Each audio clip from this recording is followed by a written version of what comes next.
Du nouveau à Kinshasa, place Yassur, des amoko na immeuble Emma, des arabes normes, standard, international, et Koyamba, Batunyoso, en famille, en couple, salon VIP et salle à manger, salle de bain confort et magistrale et des chambres à coucher, cuisine Kafu, sécurité, ils ont assuré, connexion internet illimitée, Facebook, TikTok, WhatsApp, et à Ophélie. Groupe électrogène 24h/24h. Courant et Kindakate. Na immeuble Emma. Notre adresse dans la commune de Kalamou, quartier Yolosi, avenue Balinga, numéro 9. Soyez les bienvenus. Immeuble Emma.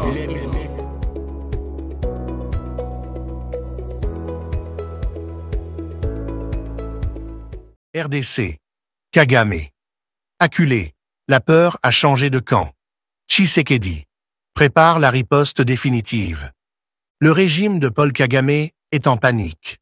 Face aux révélations accablantes des Nations Unies sur l'implication directe du Rwanda dans l'armement du M23 et sous la pression des États-Unis exigeant le retrait immédiat du RDF du Congo, une réunion d'urgence s'est tenue à Kigali. Ce qui s'est dit dans cette nuit de désespoir révèle la fin imminente d'un système basé sur la manipulation, les mensonges et l'agression. Pendant ce temps, Tshisekedi prépare une riposte implacable avec un FARDC renforcé. Voici l'analyse qui dévoile les coulisses de la débandade du régime RPF. Kigali, capitale étouffée par la peur, a connu une nuit sans sommeil. Paul Kagame, affaibli, cerné de toutes parts, a réuni en urgence ses lieutenants pour tenter de recoller les morceaux d'un édifice qui s'effondre à vue d'œil. La réunion, qualifiée par des sources proches du pouvoir rwandais de rencontre de la dernière chance, n'a apporté ni solution ni apaisement. Les pressions extérieures, les révélations explosives sur l'implication du Rwanda dans l'entraînement du M23 et la demande explicite des États-Unis de retirer immédiatement les troupes du Congo ont semé la panique au sein de l'appareil sécuritaire rwandais. Plus que jamais, Kagame est acculé. Ce qui inquiète Kigali, ce n'est plus la diplomatie internationale molle à laquelle le régime s'est longtemps habitué. Ce sont les preuves, les documents, les rapports irréfutables. Ce sont les jeunes Congolais de la diaspora qui se mettent à enquêter, à compiler des rapports de l'ONU, à extraire des données du département d'État américain, à croiser les informations avec rigueur.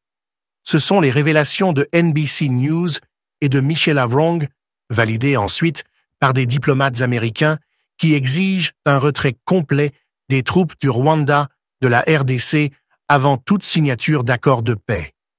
Et ce sont les rapports accablants du Conseil de sécurité qui, pour la première fois, montrent l'implication directe de Kagame dans l'armement et la formation du M23, venant confirmer ce que Kinshasa dénonçait depuis des années.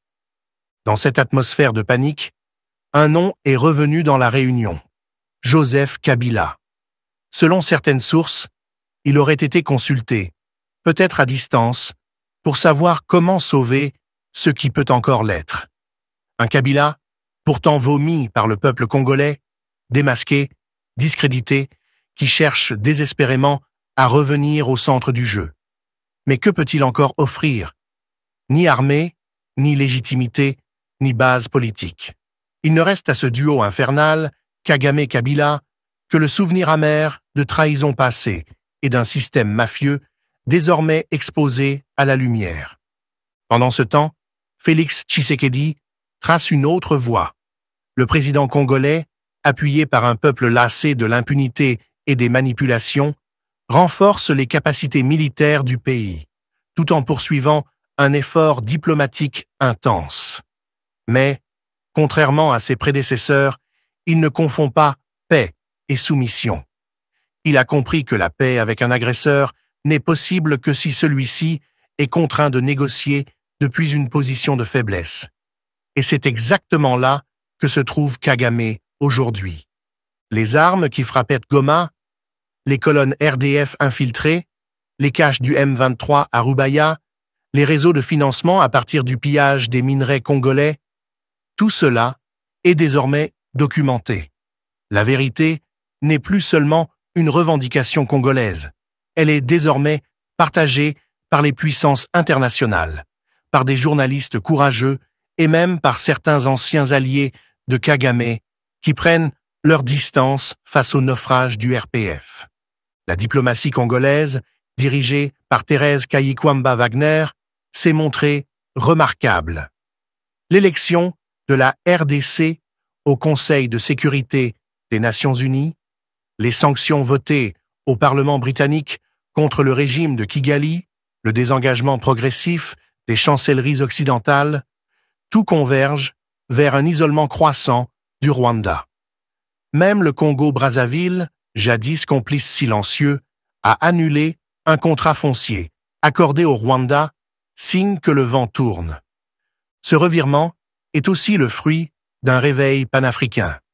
Le Burundi, sous la présidence d'Évariste Ndayishimiye, soutient fermement la RDC. L'Angola, longtemps ambigu, semble désormais moins enclin à couvrir les manigances de Kagame. L'Afrique n'est plus dupe. Elle commence à voir que l'homme que l'Occident présente comme un visionnaire est en réalité le moteur d'un chaos régional savamment entretenu. Ce basculement n'est pas dû au hasard. Il est le résultat d'un travail patient, de documentation, de diplomatie, mais aussi de vérité politique. Car sans vérité, il n'y a pas de réconciliation possible. Le peuple congolais a droit à la justice. Il a droit à la vérité sur qui est Joseph Kabila. Il a droit à une armée forte, débarrassée des traîtres.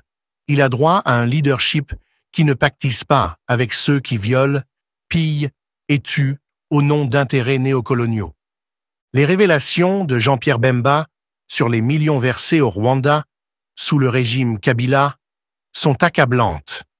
Payer un agresseur pendant 18 ans, sous prétexte de coopération énergétique, c'est plus qu'un scandale. C'est une trahison nationale. Et pourtant, les preuves sont là. Les anciens ministres comme Willy Michiki confirment que ces paiements ont bien eu lieu. Et que faisait un de ces fonds? Il finançait les armes qui tuaient les Congolais à l'Est. À ceux qui, encore aujourd'hui, veulent dialoguer avec des criminels, nous disons « Le dialogue n'est pas une abdication.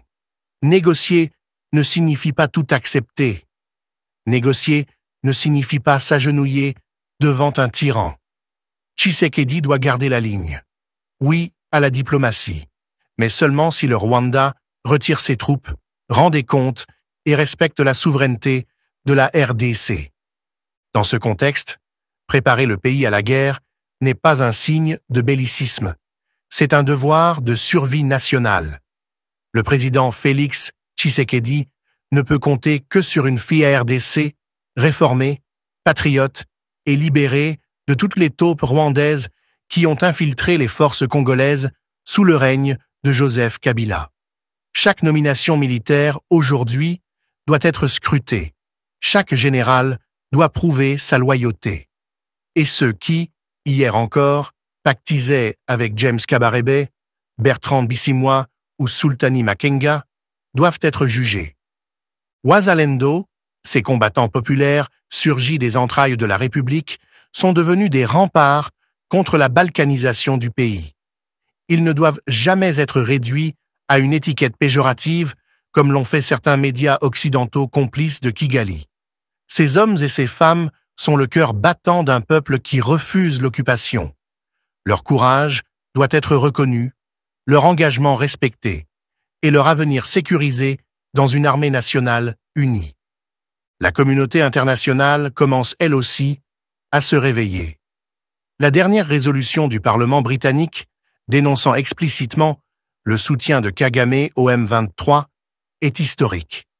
Les sanctions ciblées contre James Kabarebe, l'architecte militaire des déstabilisations régionales, marquent une rupture avec l'impunité qui régnait. Ces décisions ne sont pas anodines. Elles sont le fruit d'un basculement moral dans la perception du Rwanda, qui ne peut plus masquer sa guerre derrière le rideau de fumée du pays modèle post-génocide. Mais le combat n'est pas terminé. Car au cœur de la crise, il y a une équation qui dérange. La vérité sur l'identité de Joseph Kabila. Tant que ce chapitre ne sera pas définitivement clos, le risque d'infiltration restera permanent. Tant que l'État congolais n'aura pas rétabli la vérité sur ses dirigeants, les imposteurs continueront de manipuler les institutions. Il faut que la justice s'en saisisse. Il faut que la République exige des tests ADN. Il faut que le mensonge soit exposé et condamné. La sécurité nationale ne peut se construire sur des compromis avec des traîtres. Le Congo de demain doit être bâti sur la vérité, la justice, la transparence. Ceux qui ont facilité l'entrée des troupes rwandaises, ceux qui ont signé des accords de collaboration avec Kigali, ceux qui ont trahi la patrie pour des intérêts personnels doivent être exclus à jamais de la vie publique. La récente défaite de Kagame dans la guerre diplomatique prouve une chose. Ce dictateur n'est plus intouchable. Même ses anciens soutiens commencent à le lâcher. Londres, autrefois allié, prend désormais ses distances. Washington, longtemps complice silencieux, exige des comptes. Kigali est isolé. Et c'est dans cet isolement que le Rwanda organise ses réunions nocturnes, ses conciliabules désespérés, ses appels à un Kabila en décomposition politique. La RDC ne doit pas rater ce tournant. Tshisekedi a l'opportunité historique de libérer le pays d'un système de prédation mis en place depuis 1997. Cela implique de construire une armée forte, moderne, moralement intègre. Cela implique aussi de faire le ménage dans les institutions, dans l'administration, dans les chancelleries, où certains agissent encore au service de l'étranger. Le Congo doit redevenir maître de son destin. Cela signifie également qu'il faut couper court aux tentatives de dialogue téléguidées par la SENCO ou des forces étrangères. Tout dialogue qui inclut les agresseurs ou leurs complices est un piège. Le seul pacte acceptable est celui qui affirme la souveraineté de la RDC, la justice pour les victimes et le départ sans condition de toutes les forces étrangères. Il est temps d'informer les Congolais, pas de les endormir. Il est temps de former une nouvelle élite patriotique, éduquée, consciente, déterminée. Il est temps de cesser de traiter les vérités politiques comme des tabous. Il faut dire que Kabila est un imposteur. Il faut dire que la CENCO a été manipulée. Il faut dire que Kagame a pillé le Congo. Il faut dire que les Congolais doivent défendre leur pays eux-mêmes, avec l'appui de partenaires loyaux, mais sans dépendance. Et c'est là que les États-Unis entrent en scène. Leur repositionnement stratégique en Afrique, leur intérêt croissant pour les minéraux critiques, leur volonté d'endiguer l'influence russe et chinoise créent une fenêtre d'opportunité unique pour la RDC. Tshisekedi doit capitaliser sur cela. Il doit négocier un partenariat gagnant-gagnant qui sécurise les minerais tout en obtenant un soutien militaire et technologique pour bouter hors du pays les forces du mal. Mais ce partenariat ne fonctionnera que si la RDC est unie, lucide et disciplinée. Les querelles internes doivent cesser. Les faux patriotes doivent être démasqués. Les Congolais doivent s'unir autour de la seule cause qui vaille, la libération totale de leur territoire. La peur a changé de camp. Ce ne sont plus les Congolais qui tremblent face à Kagame. C'est Kagame qui tremble à l'idée de ce qui l'attend. Il sait que les révélations publiées en cascade dans la presse internationale ne sont que le début. Il sait que les preuves s'accumulent, que les satellites américains suivent les mouvements de ses troupes, que les Congolais savent désormais comment se défendre. Il sait que la fin est proche, qu'il n'a plus d'issue, qu'il ne peut ni gagner sur le terrain, ni convaincre sur la scène diplomatique. Le régime de Kigali n'a plus que la fuite en avant comme stratégie. organiser des réunions de minuit, supplier Joseph Kabila de revenir comme médiateur, tenter d'acheter les consciences au sein de la société civile congolaise, tout cela trahit une perte totale de contrôle. La peur de la reddition hante Kagame, d'autant plus que son armée est infiltrée, surveillée, neutralisée dans plusieurs zones stratégiques par les FARDC et les Wazalendo. Tshisekedi, de son côté, a compris la nature réelle du conflit. Il ne s'agit pas simplement de sécuriser Goma ou Bunagana. Il s'agit de rompre un cycle de trahison et de domination qui dure depuis plus de 2 décennies. Il s'agit de restaurer la souveraineté de l'État congolais, non seulement par les armes, mais aussi par la mémoire. Il faut que les Congolais se souviennent des crimes commis, des complicités locales, des années de silence et de compromission. C'est dans cette optique que la RDC doit aussi prendre des mesures symboliques fortes. Il ne suffit pas de dire que Kabila a trahi. Il faut agir.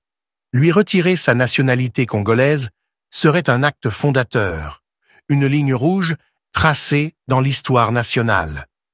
Cela enverrait un signal clair. Le Congo n'est plus un pays où l'on peut usurper une identité, trahir le peuple et vivre en paix dans les palais. Kagame lui-même a retiré les passeports de ses anciens compagnons d'armes, comme Kayumba Nyamwasa ou Patrick Karegeya, simplement parce qu'ils ont osé critiquer son autoritarisme. Pourquoi la RDC hésiterait-elle à agir de manière plus ferme contre un imposteur ayant mené le pays à la ruine? C'est une nécessité, une obligation morale, un devoir historique. Quant à la communauté internationale, elle ne pourra plus ignorer l'évidence. Elle ne pourra plus couvrir Kagame au nom d'une stabilité factice. Elle ne pourra plus financer des programmes humanitaires pendant qu'un dictateur pille les ressources, massacre les civils et sabote la paix régionale. Les rapports sont là. Les voix congolaises sont de plus en plus fortes. La jeunesse congolaise est éveillée. Elle sait que son avenir ne se négocie pas à Kigali ni à Paris, mais dans les rues de Kinshasa, dans les forêts de l'Ituri, dans les mines du Nord Kivu, dans les bureaux des ambassades où se joue parfois l'avenir d'une nation. Le Congo est à un carrefour. Il peut choisir la fermeté, la dignité, la souveraineté, ou il peut retomber dans les bras de ceux qui l'ont toujours trahi. Tshisekedi semble avoir choisi. Et s'il tient cette ligne, il aura avec lui l'histoire, le peuple et désormais les alliés stratégiques qui comptent. La guerre de l'Est n'est pas une guerre ethnique. Ce n'est pas une guerre entre Rwandais et Congolais. C'est une guerre entre un peuple qui veut vivre libre et un dictateur obsédé par le pillage. C'est une guerre entre la vérité et le mensonge. C'est une guerre entre l'Afrique de demain, incarnée par des leaders souverainistes, et l'Afrique néocoloniale, représentée par Kagame, Kabila et leurs complices. Et cette guerre, le Congo est en train de la gagner.